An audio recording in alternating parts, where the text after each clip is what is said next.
e me chateou na época. A minha professora de medieval me quebrou as pernas.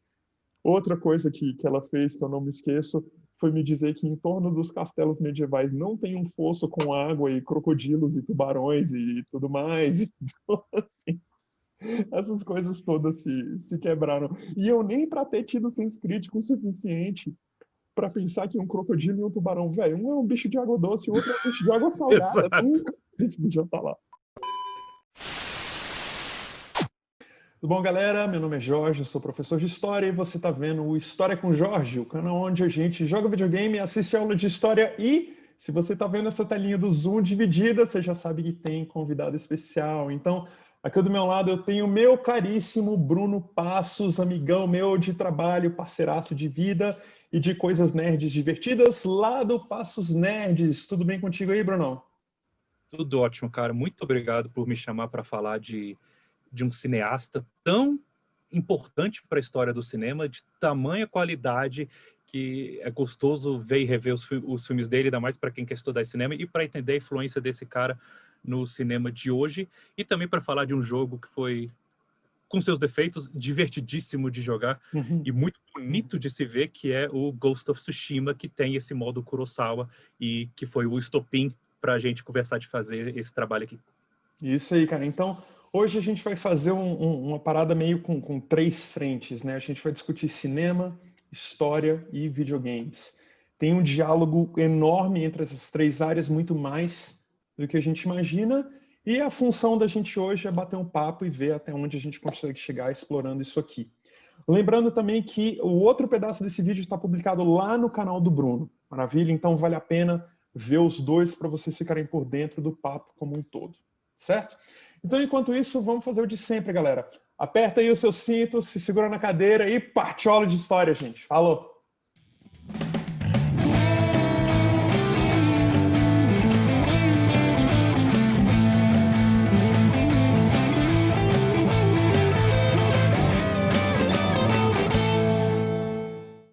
O cinema de samurai do Akira Kurosawa foi interessante porque ele trouxe vários personagens diferentes nesse contexto samurai. Você tinha, por exemplo, nos Sete Samurais, eram personalidades muito distintas entre os sete. Você tem, por exemplo, em Han, você tem uma história de traição, de família se traindo. Você tem em Yojimbo, por exemplo, o samurai errante, o Ronin, sem mestre. Então você tem várias formas, você tem várias personalidades distintas representados na figura samurai ao longo do cinema do Kurosawa. Que diferenças você vê dessas figuras que o Kurosawa trouxe para o game? Já que o game trouxe o modo Kurosawa, como é que é o samurai do game?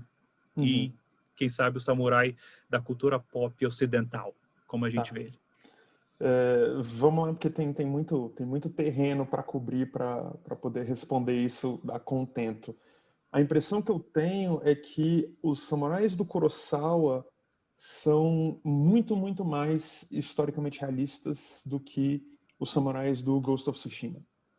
E aí, logo de cara, já vem a minha crítica em cima do jogo, que é o modo Kurosawa pro game, ele é só visual.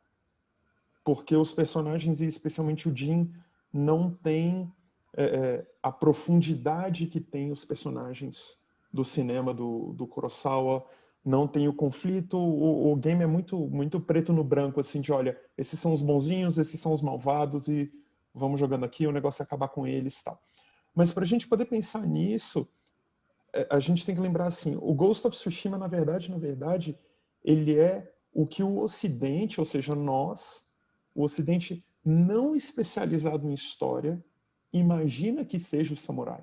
É como se ele fosse assim um pastiche do cinema e da cultura pop. Então é o samurai que eu, quando jogava videogame, era criança e lia gibi e tal, achava que era. Então aquele lance assim do guerreiro honrado e pronto para matar e morrer e defende os camponeses indefesos diante de um inimigo terrível e tudo mais. Esse é o samurai do Ghost of Tsushima. Daí que, como bom historiador e como eu tenho um pezinho muito forte em filosofia e teoria da história, que são áreas que eu adoro, eu fico imaginando que o melhor caminho para responder essa pergunta passa pela ideia da representação, que é um conceito que os historiadores têm para explicar determinadas coisas. E aí você pega, por exemplo, o Carlo Ginzburg, que é um italiano, que ele fala: a representação é um ausente presente. Ele faz o papel do que a gente imagina estar ali. Então você acha que os samurais são de uma determinada maneira, o Ghost of Tsushima vai lá e reforça.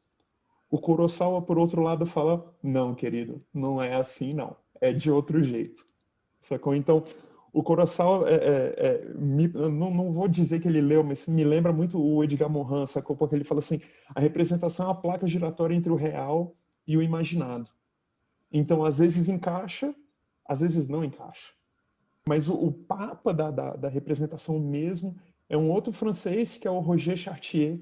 E o Chartier fala assim: a representação ela é como se fosse o mecanismo pelo qual você vai ter indivíduos e grupos construindo um determinado sentido para fatos históricos, para o mundo em torno de si. Daí que a representação é uma construção intencional, cultural, sociopolítica, historicamente mapeável. Então o jogo cria esse cara honrado, mas que para resolver o problema ele tem que descer no nível dos inimigos, que são os bárbaros invasores, e vai ter que usar aquelas técnicas desonrosas e se tornar o fantasma e tudo mais. O que me leva para outro historiador, que é o François Hartog. O Hartog fala muito da criação da intriga numa narrativa, inclusive na narrativa histórica, quando você está escrevendo alguma coisa. Então, me parece que a preocupação do jogo não está tanto no realismo histórico, mas uma coisa que o cinema também faz, que é o simulacro, sacou? A verossimilhança, a suspensão do descrédito de um determinado tipo de história real das fontes versus o cinema, ou nesse caso, versus os videogames. E aí esse lance do playground histórico lá, que tem também no Assassin's Creed, no Battlefield, em N outros, ele carrega um discurso histórico em si, mas como historiador e como professor eu fico pensando, a gente precisa fazer o alerta porque, antes de tudo, é ficção, sacou? É lembrar que o universo do game tem uma determinada lógica interna, mas que quando você vai com senso crítico, com ferramentas e com fontes, aquilo tudo cai. Daí que tem uma aproximação que eu enxergo entre os games e o cinema, que eles são produtos de um autor ou de uma série de autores, no sentido do estúdio e da equipe de produção e tudo mais.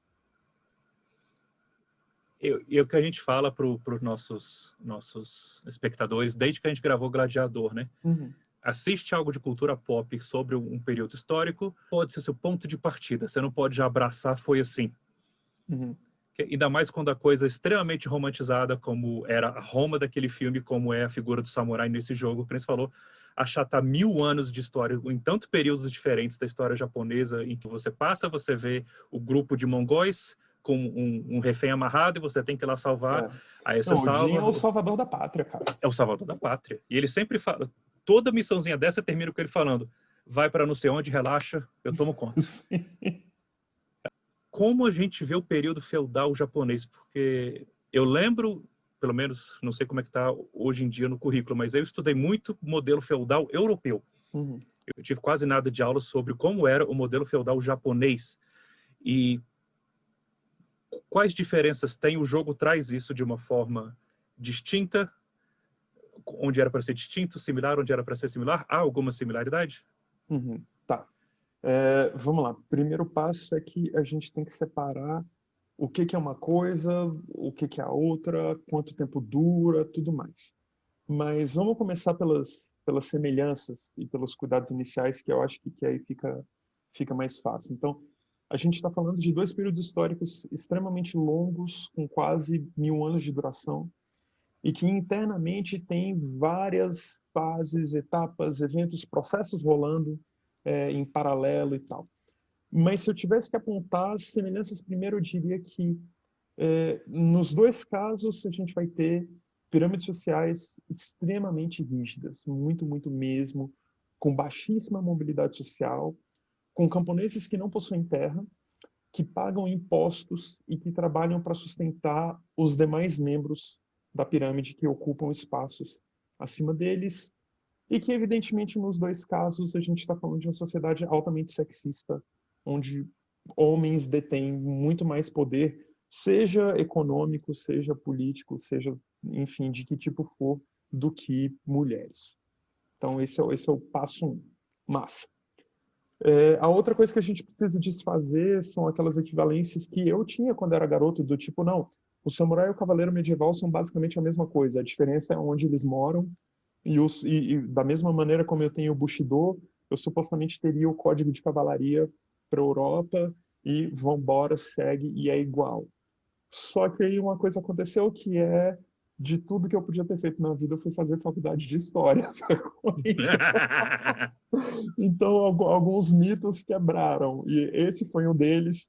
E me chateou na época. A minha professora de medieval me quebrou as pernas. Vamos lá, para facilitar nossa vida, vamos começar com a Europa, porque eu acho que está mais próximo, né, do público de uma maneira geral. A gente vai ter uma Idade Média que começa em 476, na queda do Império Romano, e ela vai, tradicionalmente falando, até a tomada de Constantinopla ou o descobrimento das Américas, então a viradinha para os 1500. E aí, a Idade Média Europeia, a gente tem fundamentalmente uma fusão entre uma determinada cultura, que é a dos chamados povos bárbaros, sacou? Que estão migrando nas beiradas do Império Romano, junto com as leis que restaram do Império Romano na hora que ele caiu, junto com valores morais do cristianismo. Então você bate isso tudo no liquidificador e o que sai é a Idade Média.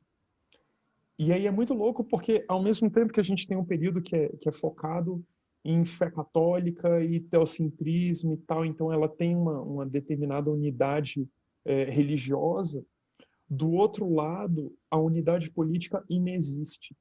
Porque o que eu vou ter na prática é uma série de microestados. É como se fosse uma colcha de retalhos. Até porque os estados nacionais, como a gente os entende hoje, né, o país com fronteira, o povo, tudo mais, aparecem só lá pela altura do século XIII. Aí já é baixa Idade Média, já estou em vistas para o Renascimento e tudo mais. Então, pensando de novo lá na pirâmide social, eu vou ter rei, eu vou ter senhor feudal, eu vou ter laços feitos de homem a homem com a relação extremamente personalizada, ou talvez pessoalizada, melhor dizendo. E essas ligações, cara, são muito, muito complexas. Eu costumo falar para os meus alunos assim, gente, não pensem no sentido de escada, pensem no sentido de teia, e de que a teia é tridimensional. Daí que eu vou ter esses nobres concentrando o poder político, mas com um nível de interferência gigantesco da igreja.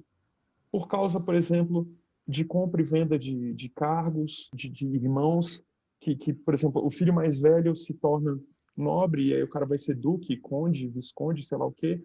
Os outros filhos mais novos entram para a igreja, e claro que na hora que eles entram, ele não vai ser o cara que está lá limpando, sacou, a construção. Ele já entra num patamar diferenciado, que depois vai ser um dos motivos para a reforma protestante, mas enfim. Então eu tenho um nível de interferência política aqui, tem um nível de interferência econômico, por causa da cobrança de impostos, da teoria do preço justo, da condenação da usura, do voto de pobreza tal. Tem interferência na educação, e aí isso é muito estranho, da educação e da moral também. Por exemplo, o amor cavaleiresco, ele é casto, ele é puro e virgem e tudo mais. Basta ver lá o triângulo entre o rei Arthur, o Lancelot e a Guinevere. Tem muita culpa. E ainda na educação vai ter controle de livros, vai ter monge copista. Depois que a gente tem a Santa Inquisição, tem a lista dos livros proibidos. E a educação, evidentemente, se junta com a moral, né? Como eu falei do senso de culpa, os sacramentos, os códigos de conduta, a relação entre a blasfêmia, a heresia, o pecado, e a expressão máxima da igreja na Idade Média, para mim, que é o mortificar o corpo para salvar a alma, que é pesadíssimo na hora que a gente pensa desse modo. Então, beleza. Essa é a Europa medieval que a gente tem. Quando a gente pensa no Japão, o período é diferente. A gente só começa a falar em Japão feudal em 1185. Então, muito, muito depois da muito Europa. Depois. E ele termina em 1868, com a restauração Meiji. Também muito, muito depois da Europa. Para a gente ter uma ideia, 1868 já está rolando coisas tipo a Segunda Revolução Industrial na Europa. Não, é verdade. Você já teve todos aqueles grandes avanços do tipo, aquelas revoluções liberais todas. A Revolução Francesa já aconteceu, a independência dos Estados Unidos, o ciclo de independências da América Latina, e a gente já está entrando numa outra fase que é a do imperialismo europeu na África e na Ásia. E é aí que o Japão está derrubando o seu sistema feudal. Então, simbora. Para uma Europa que a gente está falando nesse período que é fundamentalmente católica, no Japão a gente tem eles fundamentalmente confucionistas. Uhum. Isso tem uma ligação forte com os samurais por causa do foco na hierarquia, na moralidade, no respeito aos mais velhos e tal. Enquanto na Europa a gente tem aquela colcha de retalhos, né, politicamente, no Japão você vai ter um imperador que realiza os rituais de corte, então é uma figura que está lá, mas que ela está em segundo plano, porque o poder político na prática está na mão do shogun, o generalíssimo, né? E aí o shogun reparte esse poder com os daimyos. E a gente costuma às vezes fazer a equivalência do shogun com um tipo de imperador e os daimyos com senhores feudais, mas eu não sei bem até que ponto cola, porque a estrutura de poder é diferente. O tio do Jin era um daimyo, então. Sim, Sabe? sim. E aí, enfim, por que eu estou falando que a estrutura de poder é diferente? Porque na Europa você tem a relação um a um, sacou? Homem a homem, e você vai criando as redes. No Japão, essa relação está muito mais do clã e das famílias, nas regiões, do que individualmente com cada chefe local. Então, no Japão, efetivamente, você tem blocos. De certa forma, é como se fosse menos difícil de gerenciar. E uma parada que existe no Japão que não rola na Europa desse período, que é a ideia da unidade nacional. A Europa não tem como você falar, no início da Idade Média, especialmente, os franceses, os ingleses, os alemães, os poloneses, não existe isso. Mas no Japão há unidade nacional, há o reconhecimento mútuo como fazemos parte da mesma civilização. Isso vem muito do Japão ser uma ilha? Sim, sim, era aí que eu ia chegar. Tanto é que rola um conjunto de políticas de isolamento em relação ao exterior. E aí isso tem a ver inicialmente com invasores chineses, coreanos, mongóis e de outras regiões vizinhas. Depois isso passa para um isolamento diante dos europeus. Porque os portugueses vão chegar no Japão, por exemplo, trazendo armas de fogo, que o senhor Oda Nobunaga, um dos maiores generais de todos, adorava. E aí para você ver como são as coisas... a região onde os portugueses usavam de porto se chamava Tanegashima.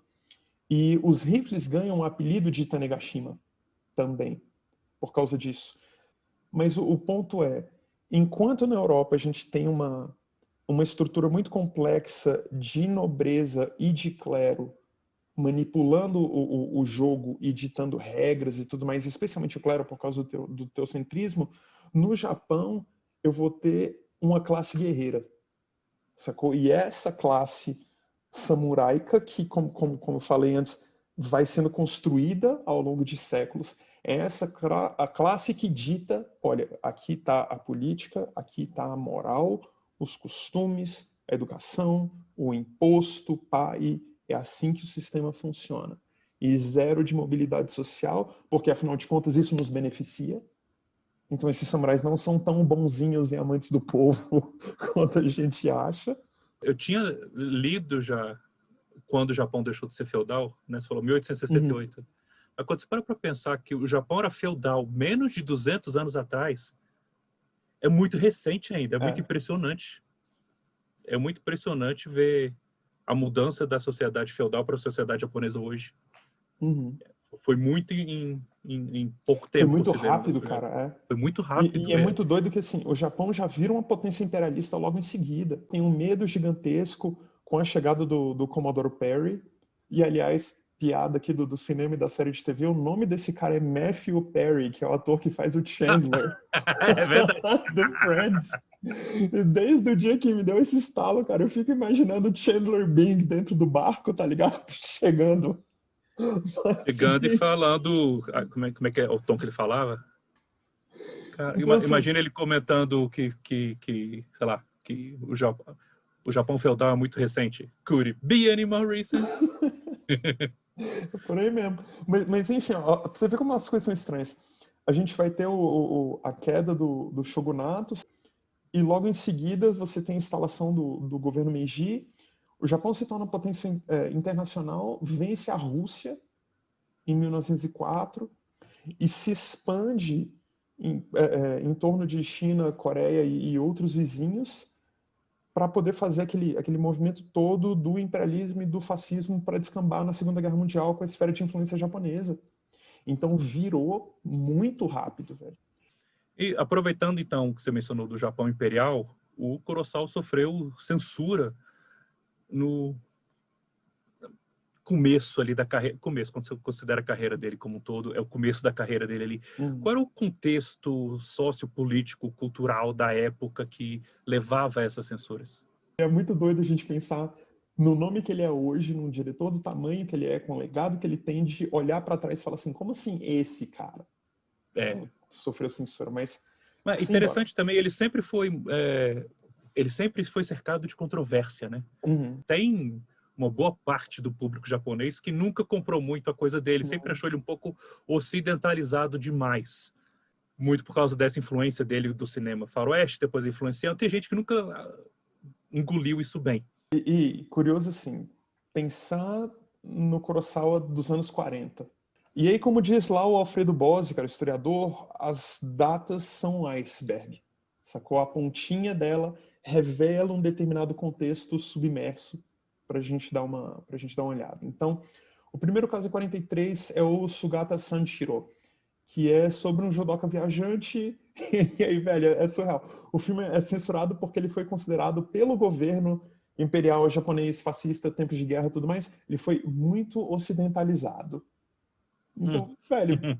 Esse papo já vinha de muito tempo. Beleza. Então, assim, essa história é antiga, mas tem uma ligação legal com Tsushima aí, porque a gente já levantou essa lebre aí várias vezes. As condições atmosféricas refletem os sentimentos e as ações dos personagens, né? O caso seguinte é o The Most Beautiful, e aí esse é escancaradamente um filme de propaganda pró-governo sobre o esforço de guerra e operários de fábrica. E aí o Kurosawa vai naquela linha de, não, para os atores sentirem de verdade, ser realista de verdade, eles vão comer, dormir, tomar banho, fazer tudo dentro da fábrica e tal. E o outro é o The Man Who Tread on the Tiger's Tail. Esse é de 45, e aí ele pega uma história do teatro kabuki, remonta ela para o cinema e lança. Só que em 45, cara, final de 45, você já tem o governo de ocupação dos Estados Unidos no Japão, fazendo alterações na Constituição e tal, enfim, fazendo a coisa acontecer de outro jeito. E aí esse governo dos Estados Unidos fala, não, esse filme é excessivamente apegado aos valores feudais. Não dá para passar ele. Não cabe mais nesse Japão moderno essa reverência toda a esse outro modelo, esse outro modo de vida. E aí, tesoura no filme de novo. Olha só, então essa censura veio dos americanos. Esse caso sim. Bom, galera, por hoje é isso e a gente vai ficando por aqui. Mais uma vez, meu nome é Jorge, eu sou professor de História e esse aqui do meu lado é o... Bruno Passos, do Passos Nerds. Isso aí, gente. Vocês encontram o link para o outro vídeo e todas as minhas redes sociais e as do Bruno também aqui na descrição. Maravilha? Então, para a gente fechar, Bruno, últimas palavras e recomendações aí cinematográficas ou não para a galera que está nos assistindo? Bom, primeiro, a grande recomendação que eu posso dar para vocês em questão de cinema é seguir o Passos Nerds, onde você pode aprender bastante sobre cinema e cultura pop. Né? Pouco jabá essa. Minha segunda recomendação é assista alguns filmes do Akira Kurosawa, tenta fugir um pouco desse preconceito que muita gente tem de cara, o filme é velho, eu não vou gostar. A maneira com que esse cara toca o filme ainda é muito atual, tanto que ele influencia muitos dos filmes de hoje. E você vai ter filmes, por exemplo, Sete Samurais, que sim, tem 3 horas e meia, não parece. Não parece mesmo, passa tranquilamente. É um filme de narrativa muito agradável de ver e tão importante para a história do cinema e para você entender o cinema de ação hoje. Começa por ele, dá uma chance para o cinema do cara, que eu garanto que você não vai se arrepender, e dá uma chance para o Ghost of Tsushima também, que é divertido, Jogão, é muito jogão. difícil de jogar. Jogue mais videogame, assista mais filmes e rache de estudar história. Isso eu não poderia ter dito melhor, galera. Então, vamos fazer o de sempre por aí, gente. Se você curtiu, deixa o seu like aí, se inscreve, ativa o sininho, comenta o que vocês quiserem, em especial esse lance da pegada entre os games e o cinema, como é que fica isso para vocês, que jogos vocês notam isso com mais frequência. Maravilha? Então, um abração para todo mundo, se cuidem aí, abraços com devido distanciamento social e racha de estudar, gente. Falou!